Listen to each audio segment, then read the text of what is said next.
Should Christians use AI? I think that's a big question in a lot of Christian spaces these days. What do you think? Yes, I think that Christians can use AI. So I think there's a lot of reasons. First of all, I think it's just a tool. So I think people are kind of making it out to be something almost semi-demonic.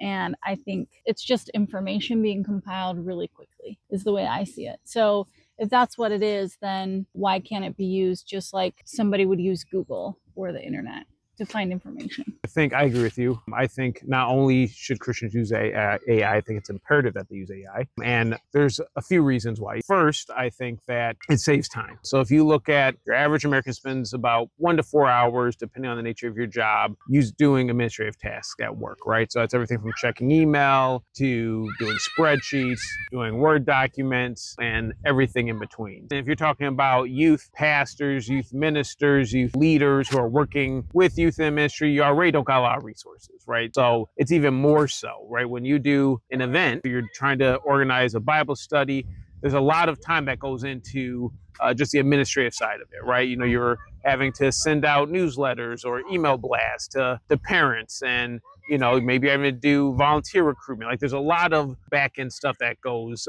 into it. So AI is actually set up to where it can intelligently automate those processes. And that's something that we view. So like when you're in the flower shop, at Southside Blooms, of course, you didn't really have to spend most of your time handling the administrative side of it, right? You were freed up to really just focus on pouring into the youth, because we did set up a lot of back-end AI systems that helped with automating customer service responses, right? Like I think about our retail bouquets, for us, we have a youth ministry that's more of a social enterprise here on the south side of Chicago. And, we have customers. We operate like a real business, right? So customers, they want to know updates about, well, when's my order going to come? Can I reschedule my order? Like there's so much administrative stuff that you didn't have to really get bogged down with, because our AI systems would handle that remotely, right? Like people can reschedule their orders on their own. If they had a question about like when my order's coming, the system would send them an automatic real-time update. Did you feel like that made you more productive and were able to focus more during those times especially when it's really busy in the flower shop? Yeah, definitely. And it allowed me to do what I love, which was born into the youth and being creative. I'm not much for being behind a computer all the time. It's just not a skill of mine or even an interest. And I think that's another thing, in that AI is able to do those tasks that are really repetitive, that are really like made for robots and not for humans, I think, and allows, the freedom to do things that only humans can do, right? That something that maybe God gave you a gift to do. But there's those fears, right? That it's taking jobs away. And I feel like that's the dominant thing of it's taking jobs away from other people, and how can that be good? So maybe you can speak on that a little bit. Well, yeah, so let's say like you're an administrative assistant and you're like, well, hey, this is going to eliminate my job. And, in my mind, I don't really think it's necessarily about jobs being quote unquote eliminated. I think it's more jobs shifting and evolving and adapting. This isn't the first time that you had a major technological shift where some sort of technology came in and disrupted things. Go back to like the Gutenberg printing press. Before that, most books were handwritten by scribes, right? And in the Christian world, like a lot of that, handwriting was done by monks in monasteries. But then you get the Gutenberg printing press, and, it made the number one most popular book as a result of that was the Bible, because it became a lot easier to mass produce the Bible and distribute it.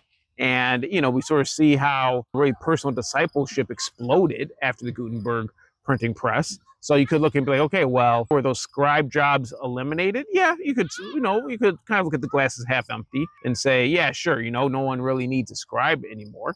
Or you could look at it as half full and be like, well, you know what? A new job was created, which was authors.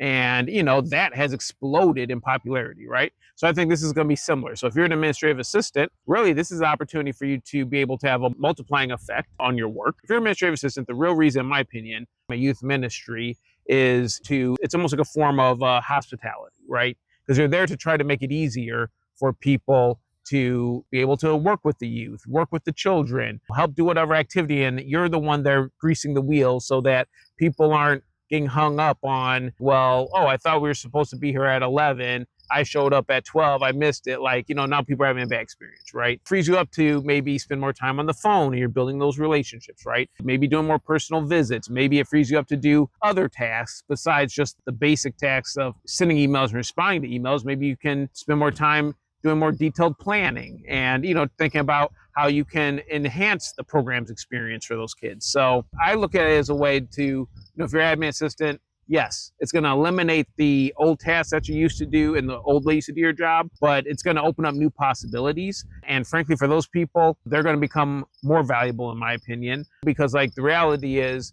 human connection is going to become way more valuable in an AI world. And because those things are going to become not as necessary.